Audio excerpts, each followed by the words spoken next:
En France, un acte raciste est signalé environ toutes les heures. En 2024, c'est pas moins de 9000 actes à caractère raciste, xénophobe ou antireligieux qui ont été recensés par le ministère de l'Intérieur, soit une hausse de 11% par rapport à 2023. Et ça, c'est que la partie visible. En parallèle, on assiste à une montée historique de l'extrême droite, à une multiplication des lois sécuritaires et à la stigmatisation des quartiers populaires, ainsi que des attaques répétées envers les personnes migrantes. Alors en 2025, comment est-ce qu'on lutte encore contre le racisme, la xénophobie ou les discriminations envers les personnes qui pratiquent une religion ? Pour en discuter, on reçoit sur le plateau de Trait d'Union la députée Danielle Obono, députée de Paris. On va revenir ensemble sur son parcours, son engagement et réfléchir à comment est-ce qu'on construit, comment est-ce qu'on résiste et comment est-ce qu'on lutte contre le racisme et les discriminations. Eh bien, bonjour Danielle, merci d'avoir accepté notre invitation. Merci pour l'invitation. Est-ce que vous pouvez nous raconter votre parcours politique ? Comment est-ce que vous êtes engagé en politique et quel a été l'élément déclencheur ? Il n'y a pas un élément déclencheur de mon engagement, ça s'est fait, j'allais dire, un peu au fil des rencontres. J'ai commencé à militer au lycée en me mobilisant contre l'extrême droite. C'était notamment à une époque où les conseils régionaux avaient des membres de l'extrême droite, puisque la droite s'était alliée avec l'extrême droite, et donc ils avaient eu des élus, et on s'est mobilisé avec des camarades de classe à l'époque. Et puis, en fait, voilà, de fil en aiguille, j'habitais à Montpellier, et c'était la période des mobilisations altermondialistes, et notamment autour de José Bové, qui avait démonté des McDo, et puis il y avait eu une mobilisation pour le soutenir, et c'était, je crois, un an au moment du procès, du coup, du démontage, où, avec des camarades, là, on était allés le soutenir, et on a rencontré des militants d'attaque et des militants d'extrême gauche trotskistes, et c'est comme ça qu'en fait ensuite on s'est engagé dans la vague de toutes les mobilisations altermondialistes qu'il y a eu dans les années 2000. Et c'était en quelle année, ça ? Année 2000, du coup ? Oui, dans les années 2000. Enfin, le procès du démontage du McDo par Bové et la conf, c'était 2000. Je crois que c'était l'été 2000. Et ensuite, en arrivant à Paris, je crois que la première mobilisation à laquelle on a participé à l'époque, c'était en décembre 2000 contre un sommet de l'UE à Nice. Quelque chose comme ça. Les historiens du mouvement altermondialiste s'en rappelleront peut-être. Et donc, c'est la première mobilisation à laquelle on a participé avec Attaque et avec des militants politiques. Et nous, on n'était pas militants, on était des lycéennes et devenues étudiantes qui se sont engagées dans ce grand mouvement. Et donc, c'est comme ça qu'ensuite, on a suivi toutes les mobilisations anti-guerre, et qu'on a rencontré, du coup, des militants politiques. Et est-ce qu'il n'y a pas une personnalité politique en particulier, des lectures, des discours Non, vraiment, c'était la période, en fait. Et c'est vrai que la dimension aussi internationale de ce mouvement altermondialiste à l'époque, parce qu'en fait, on s'est tout de suite engagé justement dans cette mobilisation autour des contre-sommets du G7 notamment, et on va dire peut-être qu'un événement marquant pour moi à l'époque, c'est le sommet du G8 à Gênes en 2001, à ce moment-là, c'est vraiment la période des contre-sommets, avec des milliers de personnes qui viennent de toute l'Europe pour empêcher la tenue des sommets, avec un discours de remise en cause justement de l'ordre néolibéral. Et à Gênes, cette mobilisation, il y a eu la mort d'un jeune homme qui s'appelait Carlo Giuliani. D'accord. Et qui a été tué par les policiers de Berlusconi, qui était à l'époque le Premier ministre italien, et qui avait mis en place une répression de ces mobilisations. Et c'est vraiment ce qui s'est joué à Gênes à ce moment-là, a été une des impulsions justement qui ont donné ensuite une dimension encore plus politique au mouvement altermondialiste, parce qu'il y a eu une mobilisation, des dizaines de milliers de personnes sont venues le lendemain pour manifester. Okay. Et c'est ce qui a donné aussi la dynamique en Italie du premier forum social européen. qui a eu lieu ensuite l'automne suivant. Et voilà, moi j'ai vraiment été formée dans cette galaxie altermondialiste. C'est le titre d'un ouvrage auquel j'ai contribué qui parlait justement de tout ça. Galaxie altermondialiste. Ouais. Ok. Et donc voilà, c'est ça vraiment qui m'a beaucoup inspirée. Et en fait, dans ce mouvement-là, il se trouve que nous avions avec les camarades et amis qui étions impliqués dans ces mobilisations rencontré des militants politiques. Et c'est aussi la rencontre justement avec ces militants politiques d'extrême gauche et de découverte du marxisme et de cette tradition politique qui était très mouvementiste et avec en même temps une boussole politique très claire et un corpus de références très très solide. Donc voilà, l'articulation entre ça, une pensée politique et un mouvement de masse. Et c'est vraiment ça qui m'a formée en fait politiquement. Okay, donc ça fait assez longtemps du coup. Oui, ça commence à faire. Ça commence à faire. Et actuellement, vous militez à la France Insoumise. Pourquoi ce choix? Et qu'est-ce qui vous a mené du coup à vous engager dans le mouvement La France Insoumise? C'est la continuité, moi, de mon point de vue, de justement cet engagement initial, parce que au fil des mobilisations, au fil des luttes, ce qui s'est passé en France, on va dire entre 2002 et 2012, c'est justement l'expression politique de ce renouveau des luttes, des mobilisations, de la contestation du système capitaliste et moi, du coup, je m'étais engagée dans la gauche radicale, dans des petites organisations et qui participaient justement de ce mouvement et de ces débats, alors à notre toute petite échelle, quoi, mais sur justement la nécessité d'en finir avec le néolibéralisme et aussi cette idée que, notamment avec les résultats qu'avaient eu en 2002 les candidats d'extrême gauche, il y avait un potentiel, un écho pour des positions radicales et donc c'est dans ce mouvement-là justement de convergence unitaire que j'ai rencontré les militants qui ensuite sont sortis du Parti socialiste à l'époque, Jean-Luc Mélenchon, et c'est comme ça que voilà, dans la dynamique de constitution. Alors il y a eu, j'allais dire le tournant, c'est 2005 et la mobilisation contre le traité constitutionnel européen qui a donné à voir en fait ce qui était possible, c'est-à-dire c'était des tribunes avec de Olivier Besancenot à Jean-Luc Mélenchon et avec justement tout le palais de toutes ces forces et puis aussi une dynamique de front social et politique puisqu'il y avait des associations, etc. Et donc voilà, c'est un peu dans cette accumulation, j'allais dire, d'expérience, cette accumulation qui m'a amenée ensuite à rejoindre le Front de gauche d'abord. J'étais à la LCR. Bon, après avoir été dans des petits groupes, j'ai été à la LCR justement après 2002 et le résultat de Besancenot et de voir le potentiel que ça représentait. À l'époque, on parlait de l'unité des révolutionnaires. Et dans la LCR, j'ai participé justement aux courants qui ont porté la nécessité de se dépasser, de faire le NPA. Et dans le NPA, ensuite, quand justement Jean-Luc Mélenchon et d'autres sont sortis et ont proposé de se regrouper autour du Front de gauche, de rejoindre ce cadre-là. On n'a pas été majoritaire sur ça, et donc avec des camarades, on est sortis du NPA pour rejoindre la dynamique du Front de gauche. Et c'est comme ça que, voilà. Ok, donc tout naturellement, c'était... Ouais. Enfin, voilà, naturellement, je sais pas, mais en fait, c'est justement ces dynamiques de mobilisation et de débat politique qui m'ont amené, du coup, à rejoindre et à rencontrer tous les militants qui ensuite ont lancé la France Insoumise après le Front de gauche. Est-ce que vous pouvez nous raconter votre première élection? Donc c'était 2017. Oui, j'ai été élue une première fois en 2017. Comment ça s'est passé? Comment la campagne s'est passée et les premiers pas du coup à l'Assemblée nationale? Alors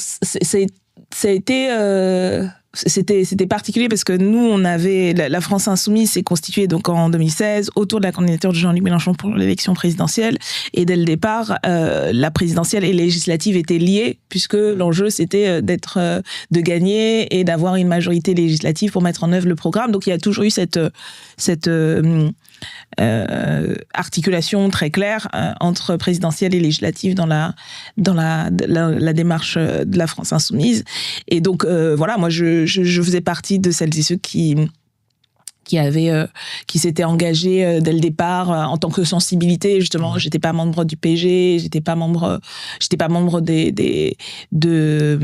membre de la LCR, mais donc on s'est engagé là-dedans. Donc on a participé à l'élaboration du programme et au soutien à Jean-Luc Mélenchon. Et du coup, j'ai été candidate dans le 18e et 19e arrondissement sur la 17e circonscription. Et donc on a fait la campagne législative dans la foulée. Et c'est vrai que l'élection, j'ai été la seule députée de la France Insoumise élue en 2017 dans Paris.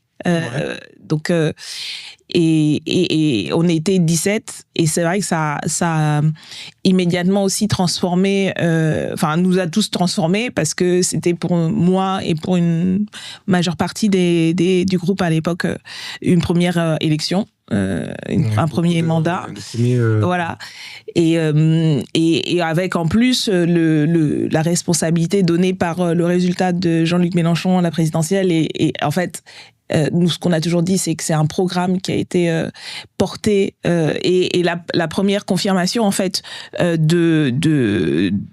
du processus qui avait été engagé depuis le Front de gauche et auquel on arrivait avec 19% pour ce programme de la gauche radicale qui passe devant en fait la social-démocratie devenue social-libérale, ce qui a été confirmé en 2022, mais voilà, 2019 c'est le sorpasso qui se fait en fait, et du coup ça nous a mis tout de suite en responsabilité vis-à-vis du peuple de gauche, j'allais dire, et au-delà, parce que on s'adressait, on s'est toujours adressé au peuple dans son ensemble, au pays, parce qu'on a cet objectif porté depuis le départ de gouverner ce pays, et du coup on se prépare à ça, le programme est chiffré, et on a mis en œuvre pendant ce mandat-là, justement, à travers nos propositions de loi, à travers nos amendements, etc., voilà, les bases de ce que serait un gouvernement de rupture. Donc voilà, c'est une expérience assez forte, intense et transformatrice en termes d'apprentissage un peu. Qu'est-ce que ça veut dire de voir de l'intérieur, y compris comment fonctionnent les institutions, et d'apprendre à constituer une direction politique, parce que entre 2017 et 2022, le groupe va vraiment jouer un rôle de direction politique, et en même temps on a aussi un mouvement qui se développe et qui passe d'une campagne électorale en fait à un mouvement qui a un certain nombre de responsabilités, donc il y a beaucoup de choses qui se passent à ce moment-là, et de très très intense, et aussi sur le fond un certain nombre de clarifications qui nous mettent aussi dans une position singulière par rapport au reste de la gauche. Justement, vous disiez donc vous étiez 17. De gros enjeux, de grosses responsabilités. Comment est-ce que vous, personnellement, vous avez vécu votre entrée à l'Assemblée? En plus, il y a beaucoup d'opposition à ce moment-là, aujourd'hui encore d'ailleurs, entre la France insoumise. Vous, personnellement, comment est-ce que vous l'avez vécu? Comme je dis, c'est assez c'est particulier, parce qu'on passe de militants et militantes à députés d'abord. Enfin, faut le temps d'entrer dans la fonction. Ça change beaucoup dans sa vie. Moi j'étais bibliothécaire, je deviens députée, et tout d'un coup j'ai à m'organiser professionnellement de manière tout à fait différente, à organiser un cabinet, et puis en même temps faut répondre politiquement chaque jour en fait aux interpellations, aux enjeux, etc. Donc ça prend du temps, ça prend beaucoup de temps pour retrouver une forme d'équilibre et construire une forme d'équilibre. C'était aussi très violent en fait à plusieurs niveaux, symboliquement et politiquement, dans la mesure où même si on est 17 face à une Macronie qui est majoritaire, qui a la majorité absolue à ce moment-là, on est aussi en fait la seule véritable opposition face aux macronistes. Et du coup, on fait l'objet de toutes les attaques dès le départ, en fait. Dès 2017, nous sommes... Voilà. Et donc voilà, c'est une situation où, du coup, on a une forme d'ultra-visibilité et, du coup, d'ultra... violence dans les attaques qu'on peut avoir de nos adversaires politiques d'une part, mais aussi de la sphère médiatique qui aussi dès le départ a considéré que la France insoumise devenait, alors ça a pris une autre dimension depuis 2022 parce que comme on a confirmé en fait notre positionnement hégémonique en fait à gauche, ça a pris une autre dimension. Mais déjà voilà, entre 2017 et 2022 on fait cette expérience là, et je pense que ce qui a fait qu'on a tenu, d'abord, c'est la solidité de nos convictions et de nos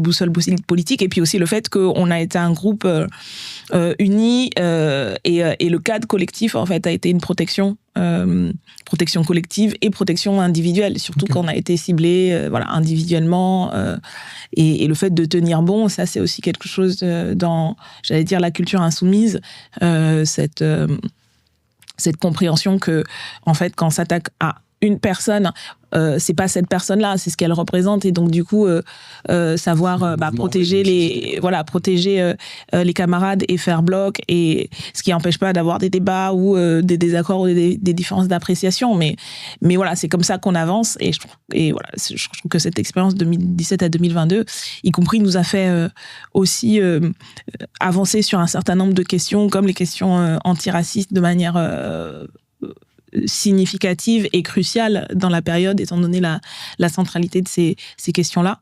Donc ouais, c'est une expérience très forte. Très bien. Justement, on va rentrer dans le vif du sujet. C'est quoi le racisme et c'est quoi sa place en France en 2025 ? Alors, c'est quoi le racisme ? C'est l'objet d'une formation de 3 heures que je fais au cursus renforcé de la Boétie, donc difficile de résumer. En fait, on pourrait en parler des heures, mais j'allais dire, le racisme, c'est, pour faire très bref, c'est une forme d'oppression structurante des sociétés contemporaines, parce que c'est un système qui s'est construit au moment où les États-nations, le capitalisme moderne se sont forgés, et qui a été un des vecteurs et un des éléments structurants en fait, à la fois du système capitaliste actuel et des sociétés et des États-nations, et donc cette oppression qui donc s'appuie sur la différenciation et la racialisation des individus, des groupes à partir d'un critère, et à une dimension profondément inscrit dans le fonctionnement des sociétés, et qui explique pourquoi ça se reproduit, que c'est pas une question individuelle, c'est pas une question juste de comportement ou d'éducation, c'est vraiment une question systémique, et donc oui, la société française actuelle est structurée, travaillée, façonnée par ces dynamiques structurelles. Comment est-ce que ça se manifeste justement, le racisme structurel en 2025 en France ? Ça se manifeste par exemple par ce que vient à nouveau de rapporter la défenseur des droits, c'est-à-dire le contrôle au faciès, le fait que quand on est un jeune homme noir ou arabe, ou perçu comme noir ou arabe, on a, je crois, c'est 20 fois, enfin selon noir ou arabe, 20 fois plus de chances d'être contrôlé par les forces de sécurité. Ça se manifeste au quotidien par le fait que l'accès à l'emploi, et là aussi c'est au sein de la défenseur des droits qui recueille les requêtes des citoyens et des citoyennes sur tout un ensemble de sujets, sur la question des discriminations, en fait, oui, l'accès à l'emploi, dans l'emploi, on est systématiquement discriminé en fonction de sa couleur de peau, de son origine, de sa religion aussi, ce qui est un facteur de discrimination. Voilà, ça se manifeste dans tous les aspects de la vie en société et par des atteintes racistes, des violences, de la discrimination et jusqu'au meurtre, puisque comme on l'a vu voilà, au cours des derniers mois, c'est le racisme tue, l'antisémitisme, l'islamophobie, et voilà, donc c'est un phénomène social, c'est une construction sociale, et ça c'est important aussi parce que la manière dont c'est appréhendé dans le discours dominant, on a l'impression d'abord que c'est des idées qui naissent, on ne sait pas trop comment, et que ce sont simplement des attitudes individuelles, et en fait il y a vraiment une individualisation. Alors bien sûr il y a des actes individuels sur lesquels les personnes doivent rendre compte, mais comprendre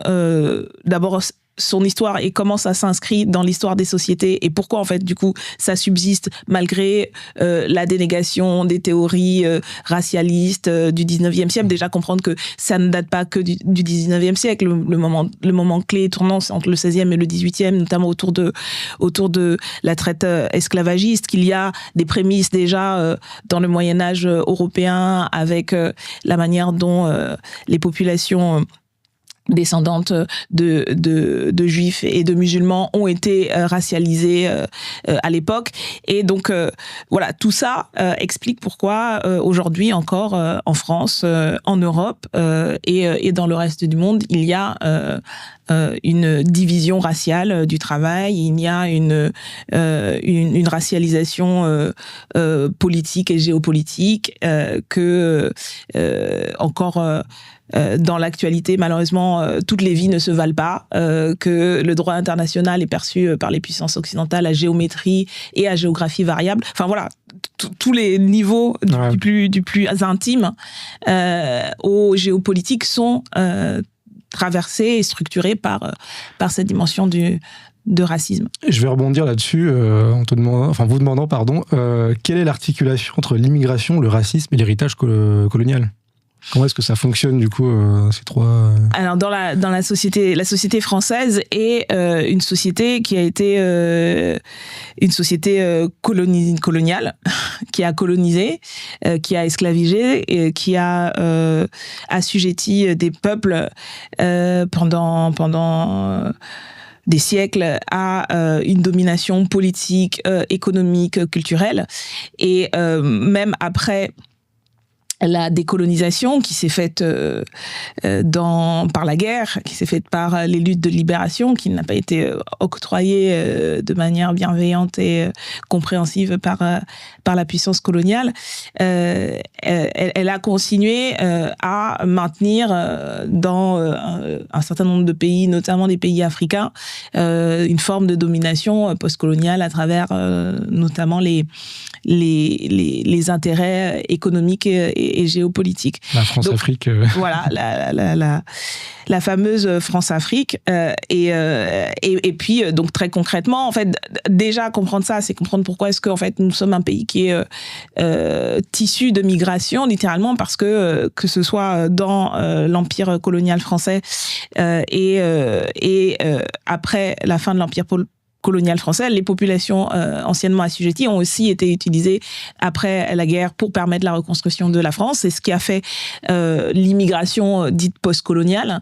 Et ces populations-là ont continué à être traitées de manière raciale et racialisée. Il y a l'excellent ouvrage de Rachida Brahim qui s'appelle « La race tue deux fois », qui étudie les violences racistes, à la fois agressions et meurtres en France des années 70 à 2000 et qui fait une synthèse vraiment très claire de la manière dont la politique d'immigration est une forme de politique raciale vis-à-vis notamment des populations d'Afrique du Nord Et justement, comment est-ce que l'administration, en fait, a continué à traiter ces populations-là avec tout un ensemble de prismes et de catégories de pensées racialisantes, etc.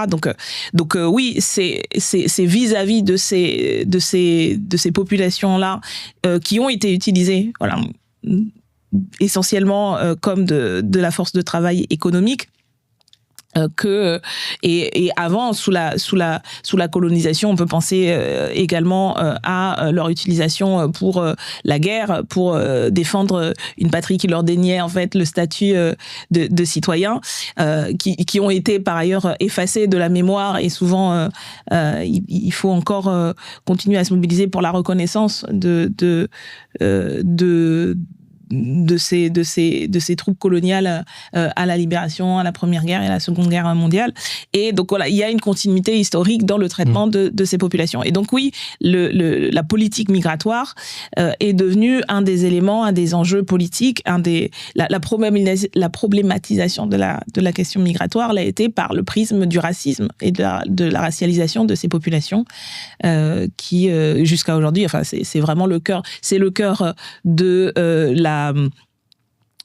la propagande d'extrême droite du Rassemblement national. C'est autour de ça que ça s'est structuré. Enfin, cette idéologie profondément ethno-raciale de l'extrême droite et s'est appuyée à la fois sur l'antisémitisme au XIXe siècle et sur justement la stigmatisation de l'immigration, avec l'idée justement de la France, les ennemis intérieurs, et aujourd'hui c'est l'invasion migratoire. Ouais. Et donc c'est quelque chose de structurant dans cette idéologie-là, parce que c'est quelque chose de structurant dans l'histoire politique et dans la politique française depuis longtemps.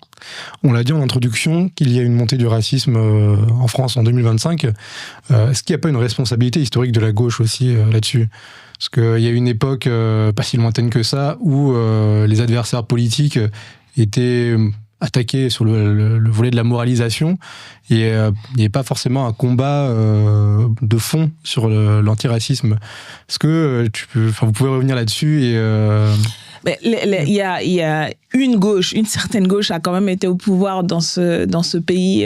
Si on pense sous la Ve République pendant 25-30 ans, on prend les quinquennats Mitterrand, le mandat de Jospin et puis le mandat d'Hollande, ça commence à faire beaucoup. Et donc au pouvoir, oui, cette gauche-là, y compris dans l'histoire, là, il y a une gauche qui a allègrement participé à la colonisation, qui a justifié la mission, enfin la gauche au sens, j'allais dire, large, sous les républiques précédentes, qui a allègrement justifié la colonisation.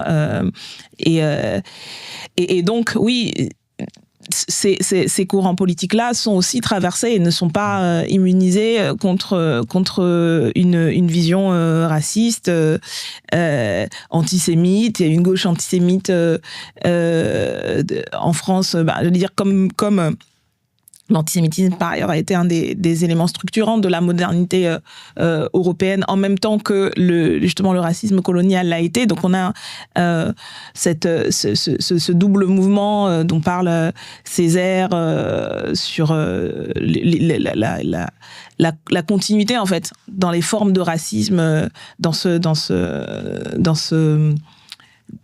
cette formation des États-nations modernes européens. Donc oui, la gauche est héritière de ça. Et puis surtout, quand elle a été au pouvoir, elle a mené des politiques qui ont clairement alimenté ce racisme. Encore une fois, je renvoie à l'ouvrage de Rachida Brahim qui montre comment les politiques migratoires qu'ont mis en œuvre les gouvernements dans les années 80, qui en bonne partie des gouvernements de gauche, ont été dans la continuité bien plus que dans la rupture de ce qui avait été fait précédemment et du traitement colonial, à la fois donc colonial des populations de générations de descendants et descendantes d'immigrés, et puis y compris dans la continuité du traitement néocolonial, je veux dire, vis-à-vis d'un certain nombre d'États. Donc en fait, ça fait système tout ça. Et c'est vrai que, y compris dans l'approche même de l'antiracisme, si on pense par exemple à des mouvements comme SOS Racisme qui ont été très liés au pouvoir politique de gauche dans les années 80-90 et qui ont été très critiqués justement par les personnes concernées, les mouvements plus j'allais dire plus radicaux dans les années 80. Je pense à la marche pour l'égalité et tous ces mouvements, le MIB, etc., qui ont beaucoup critiqué l'antiracisme officiel, institutionnel, et donc notamment la vision assez superficielle et la vision en fait très paternaliste. C'est le symbole de touche pas à mon pote, le slogan qui en fait traduit vraiment la position de voilà qui parle et qui parle à qui. Et en fait, c'est voilà le pote, c'est le racisé qui a pas la parole puisque c'est la personne blanche qui dit à une autre personne blanche touche pas à mon pote. Enfin, ça dit, c'est ce slogan-là qui est très associé justement à la gauche au pouvoir dans les années 80-90 et aux organisations antiracistes officielles. Voilà, dit justement, même dans le combat antiraciste, à quel point la vision qui était développée en fait n'était pas une vision qui pensait véritablement le racisme structurel et systémique et qui n'a pas déconstruit en fait les biais propres à cette vision coloniale et post-coloniale de gauche, quoi. Justement, en 2025, il faut avancer là-dessus et on voit plusieurs lignes de force apparaître sur l'antiracisme actuellement.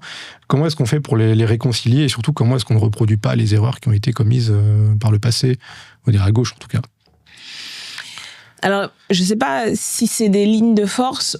Enfin, c'est des stratégies différentes. Oui, alors il y a un débat stratégique. Je pense que pour parler en termes de débat stratégique, d'abord comment on analyse voilà les rapports de force globaux aujourd'hui en France et y compris comment on comprend l'avancée des idées racistes et réactionnaires et la forme de plus en plus violente qu'elle prend et comment ça s'intègre dans en fait la lutte des classes au sens général, j'allais dire, et y compris quand on porte, moi je porte et la France Insoumise, nous portons une analyse justement du racisme comme un élément structurel et systémique et du fait que c'est pas juste quelque chose à part, c'est pas une diversion et c'est peut-être ça le débat justement sur comment on considère le racisme un outil de la classe dirigeante. Est-ce que c'est pour faire diversion et en gros on dit bon c'est une diversion donc faut revenir aux vraies questions, ou est-ce qu'on comprend que d'abord c'est pas une diversion parce qu'en fait les personnes qui sont victimes du racisme c'est pas un divertissement pour eux en fait, c'est quelque chose de concret, c'est de réel, c'est de quotidien, donc c'est leur vie en fait qui est en jeu, c'est leur survie qui est en jeu pour ces personnes-là. Et puis du point de vue même de la classe dirigeante, si on pense le racisme comme un outil de domination et de division et d'exploitation, c'est pas diversion, c'est une attaque frontale, c'est une grille de lecture qui racialise l'ensemble des rapports sociaux et l'ensemble des rapports sociaux sont racialisés.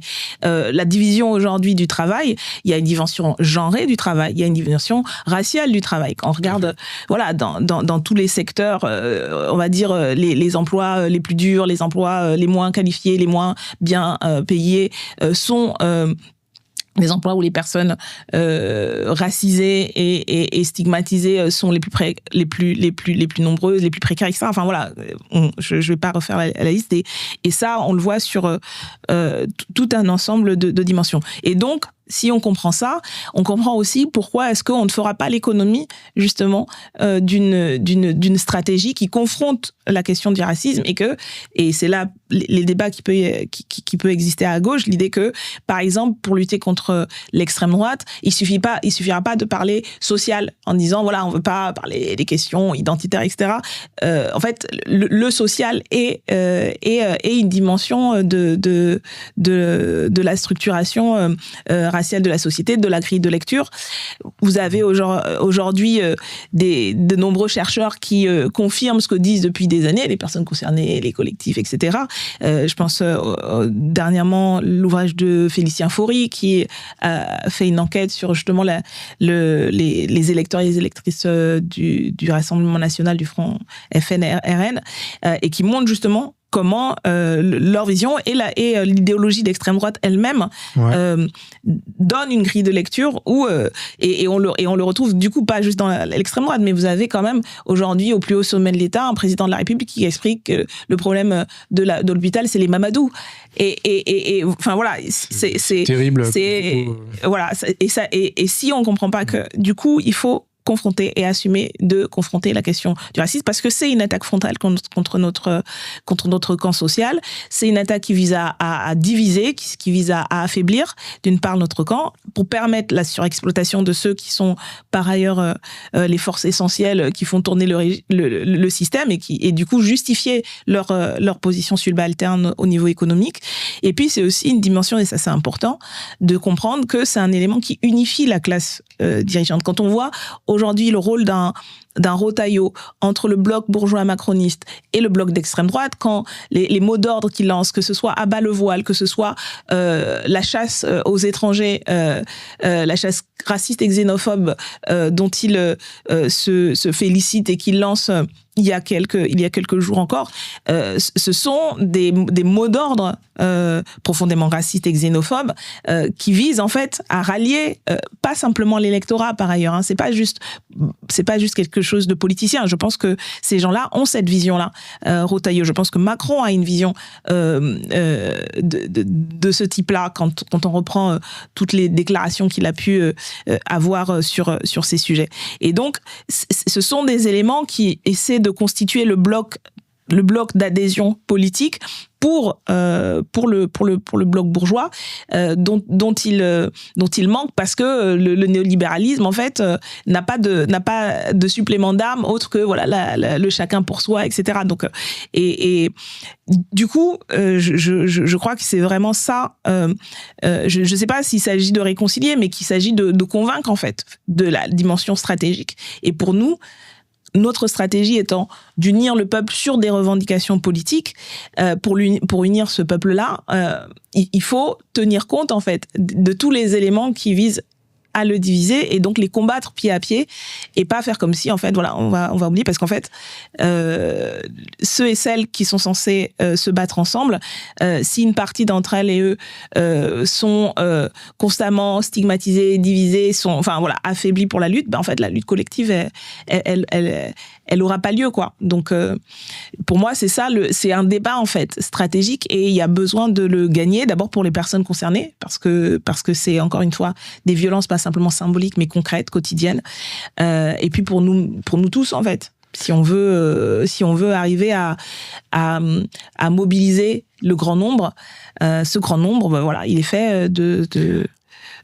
toutes ces... Justement, en parlant de mobilisation du grand nombre, comment est-ce qu'on lutte contre le racisme dans les zones, hors en tout cas, zones centre-urbain, quoi? Comment est-ce qu'on peut faire pour toucher ces populations Déjà, je pense qu'il ne faut pas sous-estimer le fait qu'il faut se battre. En fait, il faut se battre partout. Je veux dire, les formes de racisme, encore une fois, aujourd'hui... c'est des formes qui prennent une dimension qui sont systémiques et quotidiennes. Donc en fait, les personnes qui subissent le racisme le subissent partout. Et donc, mener la bataille là-dessus, c'est... être aux côtés de celles et ceux qui subissent les formes de racisme, c'est participer à des collectifs, c'est participer à aider les associations de défense des droits humains, de lutte antiraciste, en fait, à exister. Il y a tout un travail qui est fait et qui est très important. Alors peut-être parce que c'est ma casquette commissaire aux lois qui parle, c'est... Le fait, toutes les actions en justice qui sont faites par de nombreuses associations aujourd'hui, justement pour y compris changer la jurisprudence, y compris c'est ça qui a fait évoluer en partie le droit pour tenir compte, par exemple, du caractère raciste et qui a fait changer petit à petit la législation. Il y a tout un travail au point de vue, voilà, par exemple, du droit, l'aide aux victimes. On a besoin en fait d'avoir des associations antiracistes beaucoup plus fortes. Moi, le constat que je fais, c'est que les associations, autant cette dimension-là et ce débat-là, dans l'actualité, malheureusement, quand il y a des violences, des meurtres, etc., ça devient un débat stratégique important. Mais au niveau, j'allais dire, des associations, on a un éclatement et en fait, on a une très grande faiblesse en fait du mouvement associatif, etc. Et donc on a besoin de reconstituer en fait ces forces-là, qui sont celles qui aident les personnes directement concernées en premier lieu et qui permettent en fait l'auto-organisation de ces personnes concernées-là. Donc à mon sens, le premier front de bataille de lutte, c'est celle-là, c'est celle du quotidien, c'est celle de comment renforcer les structures. Il y en a plein qui existent localement et ça c'est vrai aussi bien dans les centres urbains que justement dans des territoires où il y a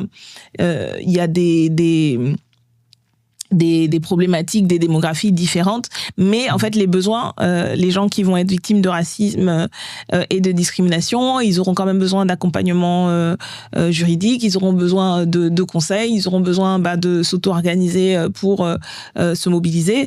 Et donc, à mon sens, il faut qu'on reconstitue en fait ce tissu associatif, de collectif, d'auto-organisation. Pour moi, c'est vraiment la première bataille.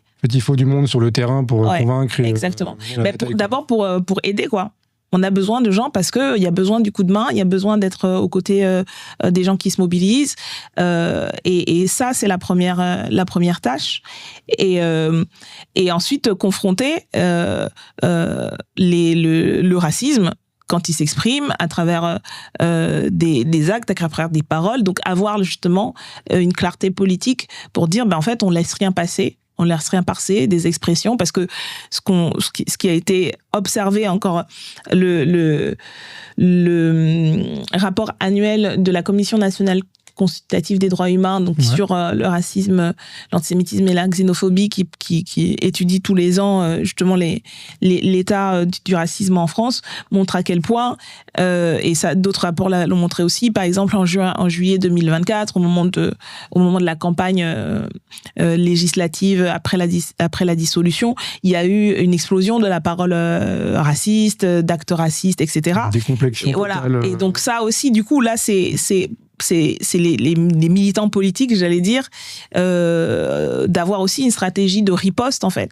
Construire la riposte antiraciste. Il y a la protection, l'autoprotection, le soutien aux victimes. Et puis, il y a la dimension de riposte. Et là, du coup, faut avoir la boussole antiraciste bien ancrée pour construire aussi cette réponse-là sur le terrain, en fait. Parce que sur le terrain, il y a de l'intimidation. D'autant plus que les groupes d'extrême droite, les groupes racistes sont encouragés par le discours dominant, par le discours médiatique, par le discours politique et gouvernemental. Et nous, on met cette bataille-là, du coup, dans la tranchée parlementaire, dans l'arène médiatique, mais il faut qu'elle soit menée aussi, du coup, sur le terrain, à ce niveau-là. Et ça, c'est, dans les communes au niveau local, sur tout le territoire, il faut s'organiser aussi pour répondre pied à pied sur cette offensive-là. Je voulais revenir sur le terme racisé. C'est un terme qui a beaucoup fait débat. Est-ce que pour vous, il est pertinent et surtout, comment est-ce qu'on l'explique à ceux qui voient une division ? D'abord, il faut rappeler l'histoire de ce terme-là. C'est un terme de sociologie. C'est Colette Guillemin, qui est une des premières sociologues dans les années 70-80, qui étudie la question du racisme, qui parle de cette dimension systémique du racisme. Elle a cette formule en disant la race n'existe pas, mais elle tue. Que je trouve qui dit bien, en fait, de quoi on parle. Et donc, d'abord, c'est un terme de ce courant d'analyse critique de la race et du racisme qui permet en fait de comprendre. Moi, je suis de cette tradition justement qui pense que la question de comprendre le monde pour pouvoir le changer est un élément et un moteur en fait de l'engagement, et donc analyser, dire les termes en fait, dire les choses, de quoi on parle, qu'est-ce que c'est la race, le racisme, etc. Donc le terme il traduit une analyse sociologique qui déconstruit en fait, qui vise à déconstruire de quoi on parle. Y compris, je trouve que souvent on le voit de manière unilatérale, parce que le processus de racialisation, ce que montrent ces chercheurs-là, comme Guillaumin, mais comme d'autres en France et surtout à l'étranger, puisque ce sont des analyses et des débats et des écoles de recherche scientifique qui ont des décennies d'existence et énormément de travaux. Le processus de racialisation, en fait, il racialise tout le monde. Souvent, on pense aux racisés dominés, mais par exemple, le blanc est racisé comme blanc. Et je pense que quand on comprend ça, on comprend en fait que c'est un processus d'aliénation et de racialisation qui concerne tout le monde. Et donc, du coup, c'est pas, quand on dit, quand on dit, y compris le noir, c'est un processus de racialisation, et les identités, elles ont pas avant la colonisation, les Africains ne se pensaient pas comme noirs, ils se pensaient comme plein de choses différentes, mais ils ne se pensaient pas comme noirs. Donc, je pense que c'est un outil d'analyse et de compréhension des processus. Après, ça s'est vulgarisé dans le monde militant et ça a été repris ici ou là dans les médias, souvent de manière très caricaturale et de manière justement de contre-offensive réactionnaire. C'est-à-dire que c'est comme même si ça n'a pas la même dimension, mais le terme woke qui est devenu un épouvantail, en fait un terme de ralliement, quand en fait d'abord c'est le produit d'une tradition militante qui renvoie à l'idée en fait d'être conscient et ouvert aux discriminations, aux dominations, à sa propre domination, etc. Donc ça a une histoire très riche, et donc c'est devenu une espèce de mot qui est agité un peu pour faire peur. Le terme racisé, il a plus une dimension sociologique, mais pour moi en fait c'est un élément des outils de compréhension. Après, je ne crois pas qu'il y ait besoin de le brandir. Quand on fait du travail antiraciste de terrain, de parler, j'allais dire, ça peut avoir l'air d'être un peu gros mot, du jargon scientifique. Mais encore une fois, je pense que quand on explique de quoi il s'agit, on peut justement déconstruire les appréhensions et justement questionner les gens. En fait, c'est quoi l'identité? Pourquoi est-ce que les gens se disent blancs, ou d'où ça vient? Il y a le dernier ouvrage de Solène Brun que j'ai eu l'occasion d'inviter et qu'on a eu l'occasion d'entendre dans le cadre du colloque que j'organise le 21 mars, depuis plusieurs années, autour de la Journée internationale pour l'élimination de la discrimination raciale. Et donc elle a sorti un ouvrage qui s'appelle La domination blanche. Ouais. Et qui revient notamment, alors pas sur le terme de racisé en tant que tel, mais sur justement, c'est quoi la catégorie personne blanche. Elle s'appuie sur un certain nombre de travaux, justement pour aller au-delà de, par exemple, ce qu'on appelle le privilège blanc. C'est pas une question juste de privilège, de domination. Et elle explique justement comment les catégories identitaires raciales se sont construites. Et c'est très éclairant en fait dans ce qu'elle dit. Donc pour moi, ça a cette utilité-là. Après que ce soit un terme militant qui soit utilisé pour expliquer l'analyse et la stratégie. Mais voilà, je pense qu'il faut arrêter de faire des mots en fait des épouvantails. Il faut dire les termes, et ce terme-là il s'explique et il explique quelque chose, mais pas se focaliser sur le terme en disant en fait, en gros, vous avez dit le mot racisé, ou je vous écoute plus. Enfin, je trouve que c'est après passe pour un gros mot, quoi, en fait. Oui, et puis je pense que c'est les réactions sont souvent dues en fait à la propagande médiatique de panique morale générale, voilà. Après, je dis pas qu'il faut... Justement, l'enjeu, c'est plutôt d'expliquer ce que le terme veut dire et en quoi il est utile. C'est pas en faire un étendard non plus en disant, que les gens utilisent ce terme-là ou un autre. À la rigueur, j'allais dire, m'en fiche si on arrive à se comprendre et à comprendre de quoi on parle et à être d'accord sur le fait que ce processus-là, qui racialise, etc., en fait, c'est ça qui explique le racisme et c'est ce contre quoi il faut se battre. Parce qu'en définitive, ces termes-là, ils permettent de comprendre pour agir. Et l'action, c'est ce qui est pour moi, en fait, l'objectif final, l'action collective avec les gens. Donc, à la rigueur, quel que soit le terme que vous utilisez, battons-nous ensemble pour combattre la réalité que les différents termes en fait essaient de retranscrire. Je voulais qu'on aborde ensemble la question de la représentation. Comment est-ce qu'on fait pour avoir une meilleure représentation des personnes justement dites racisées au sein de nos organisations politiques, parce qu'on représente du coup les classes populaires, mais ça manque encore de représentation, toutes les classes populaires. Oui, mais on fait comme on a toujours fait dans le mouvement social, dans le mouvement ouvrier, c'est-à-dire que d'abord le fait que les personnes concernées aient la capacité de pointer et de dire en fait quel est le problème. Moi, je pense c'est souvent l'exemple qui est utilisé, mais la lutte féministe et le fait d'avoir mené ces batailles-là dans les espaces militants et pas que politiques par ailleurs, hein, parce que quand vous regardez le mouvement social, le mouvement associatif, vous voyez quand même qu'il y a aussi une répartition genrée et raciale des responsabilités et de la représentation. Et du coup, ce qu'a montré aussi le mouvement féministe, par exemple, sur le fait de, même dans les réflexes militants, le fait qu'aujourd'hui, avoir des tribunes où il y a que des mecs, c'est devenu quelque chose où on se dit, enfin, il y a un problème quelque part. Mais pour en arriver là, j'allais dire, je vais faire mon ancienne. Moi, quand j'ai commencé à militer, en fait, c'était quelque chose qui était très courant, en fait. Et qu'il a fallu, en fait, batailler politiquement, de dire, en fait, non, c'est pas possible. Alors, il y a eu tous les débats de dire oui, on va pas mettre une femme que parce qu'on va faudrait mettre une femme. En fait, mais en fait, les femmes dans les mouvements, en fait, sont aussi capables. Faut se poser la question pourquoi est-ce qu'elles prennent pas assez la parole, pourquoi elles militent pas aussi suffisamment, parce qu'il y a des conditions matérielles et sociales qui font que, et donc il faut qu'on prenne en charge le fait que il faut se donner les moyens pour, et on a réussi en fait à faire en sorte que, et donc de la même manière, en fait, la question c'est comment est-ce que on identifie dans nos espaces, dans nos organisations, et encore une fois, je parle des organisations au sens large, pas que politique,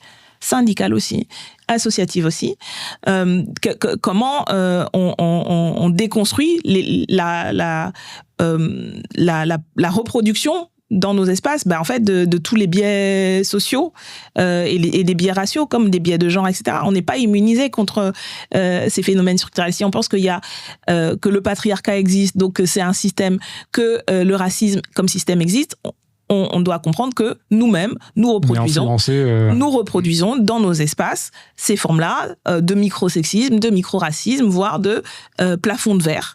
Et donc, déjà avoir conscience de ça et avoir du coup la volonté politique d'agir là-dessus. Et donc après il y a différentes modalités, mais je pense que encore une fois ça me semble être aller de soi que on ne peut pas prétendre être un mouvement et là pour ce qui est politiquement, mais je pourrais encore parler des syndicats, on peut pas prétendre représenter la classe ouvrière et dans toute sa diversité, et n'avoir dans les dirigeants syndicaux de la représentation que des blancs, voire des hommes blancs. Alors ça l'est moins maintenant, mais voilà, ça fait pas longtemps en fait qu'il y a des dirigeantes syndicales femmes de haut niveau, mais voilà, sur la question de la représentation ethnoculturelle, c'est la même chose. Et du coup, avoir une attention particulière justement aux conditions sociales qui font que telle catégorie va pas avoir le réflexe de s'engager, de se voir comme légitime, etc. Et puis voilà, donner les outils pour faire en sorte que les individus puissent le faire. Je pense à un exemple très concret en fait de ce qui se fait aujourd'hui dans le cursus renforcé de l'Institut La Boétie. où en fait il y a eu un travail pour les différents cursus, il y a un appel à candidature et d'ailleurs c'est en ligne, hein, vous pouvez voir comment a été déterminé en fait l'objectif étant de corriger tous les biais, c'est-à-dire le fait que par exemple quand on a fait un appel à candidature, on va avoir 70% d'hommes et de femmes, donc voilà dans la sélection on va rectifier ce truc-là, on va avoir 70% de gens de région parisienne et peu d'autres régions, donc on corrige ça. Et donc, en fait, on va corriger tout un ensemble de critères dans la sélection, notamment des critères sociaux, économiques, de là où les gens vivent, etc.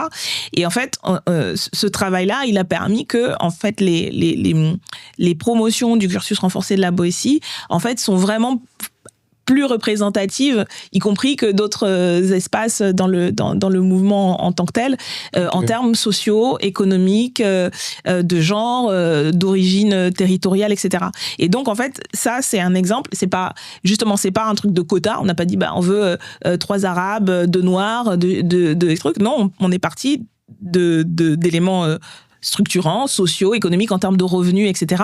Et ça permet en fait de diversifier et d'avoir au final des promotions où il y a une diversité. Donc ça, c'est des outils et des manières de travailler où on veut consciemment faire en sorte que voilà, on soit représentatif vraiment de la société. Et j'allais dire dans l'autre sens, le travail qu'on a fait aussi au niveau de la direction de la France Insoumise, on vient d'avoir notre assemblée représentative ou qui a travaillé sur le renouvellement dans les instances et notamment de la coordination. Et du coup, on a aussi eu cette volonté de faire en sorte qu'en s'appuyant sur le travail dans les pôles, dans les espaces, et en fait voilà la volonté d'accorder une attention à qui on met en responsabilité, à qui on donne voilà des outils pour pouvoir s'engager, etc. Dans la nouvelle coordination, il y a des camarades, notamment des femmes, des camarades qui sont pas de la région parisienne, de territoires urbains, etc. Et puis des camarades qui vont être des personnes racisées, plus que ce qu'il y avait au départ, où en fait j'étais la seule femme noire en 2018 quand la première coordination s'est mise en place. Et donc voilà. Et donc là il y a un travail, mais ça veut dire que c'est un travail constant qu'il faut faire, en fait, volontariste qu'il faut faire à toutes les échelles. C'est la question aussi des élections et de dire, en fait, dans nos processus de désignation, il faut penser à ouvrir et élargir et pas juste reproduire ce qui est sociologiquement, en fait, j'allais dire presque normaliser en fait le fait qu'il y a une reproduction sociale dans tous les cadres sociaux, y compris les cadres militants, et les mêmes gens recrutent des gens qui leur ressemblent, etc., etc. Donc on sait qu'il y a ça, et donc on essaie systématiquement à tous les niveaux de corriger ces biais-là, voilà, en s'appuyant sur les outils qui existent, dans nos espaces, de comment on favorise, mais comme voilà la question de favoriser l'implication des femmes, avoir des outils qui permettent qu'elles s'impliquent, etc., etc. Ok, donc ces outils peuvent être en tout cas adaptables. Oui, voilà. La question c'est, est-ce que on a en tête le fait que on a ces biais-là et la volonté politique de les corriger, et ensuite on se donne les moyens de le faire. Je dis pas que c'est simple, ça prend beaucoup de temps, et puis c'est des processus humains aussi, en fait. C'est pas, on décide pas comme ça du jour au lendemain. Encore une fois, il s'agit pas de faire United Color of Benetton, un truc complètement voilà. Donc, mais les gens sont là, en fait. C'est pas comme si voilà, il y a des femmes partout et il fallait juste se donner les moyens pour que les femmes puissent être à égalité de responsabilité. Il y a des femmes capables partout, et on met pas juste des femmes pour faire des potleurs, mais pareil, il y a des Noirs et des Arabes partout, y compris au fin fond de la Creuse, y compris, etc. Les gens sont là, en fait. L'envie est là, c'est juste que les biais structurels et systémiques sont là aussi. Donc notre responsabilité collective, c'est de déconstruire ces biais-là pour permettre que tout le monde puisse s'engager pleinement, et qu'on soit c'est pas juste représentatif pour faire bien, mais que ces histoires-là, ces parcours-là, ces trajectoires-là aussi enrichissent en fait du coup notre compréhension et notre manière d'intervenir, etc. Donc c'est vraiment un enjeu, y compris collectif en fait, pour qu'on soit plus efficace peut-être. Oui, plus efficace collectivement. Okay. Voilà. Si vous pouviez abolir une loi ou en faire passer une, ce serait laquelle? Oh là là. Abolir une loi ou en faire passer une. Ouais,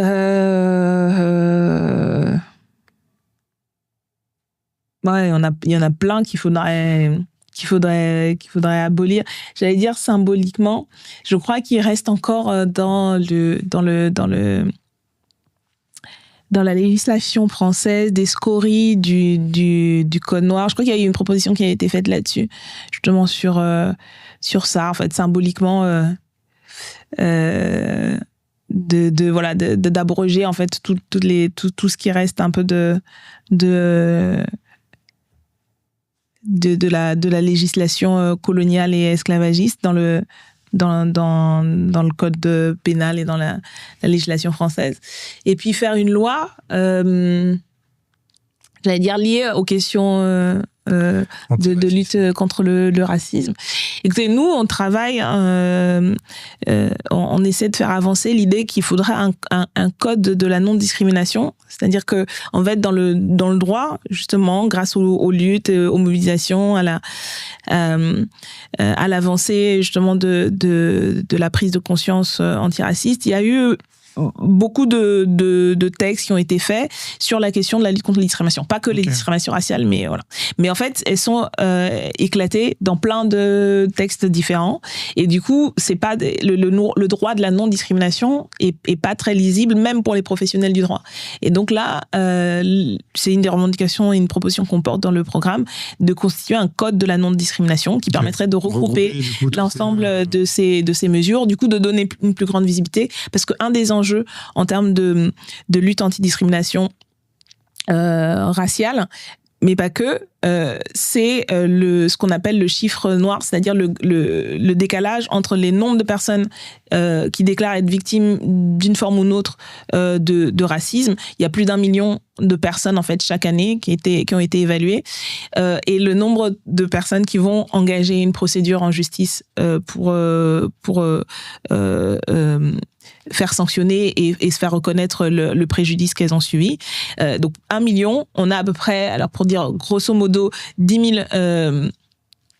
000 procédures et à peine 1 millier de condamnations. Pour dire, voilà. Ah oui, le décalage.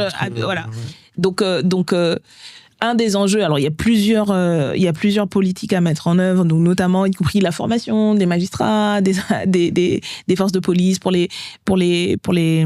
accueillir les victimes, parce que une des choses qui empêche de porter plainte, c'est la peur de ne pas être bien reçu, et puis plein de processus. Donc il y a un enjeu là-dessus, mais aussi le fait de connaître ses droits, de pouvoir identifier que en fait ce qui m'est arrivé est un délit, est une infraction, est un crime, et donc la question du code de non-discrimination est un des éléments, pas le seul, qui pourrait permettre en fait de donner plus de visibilité et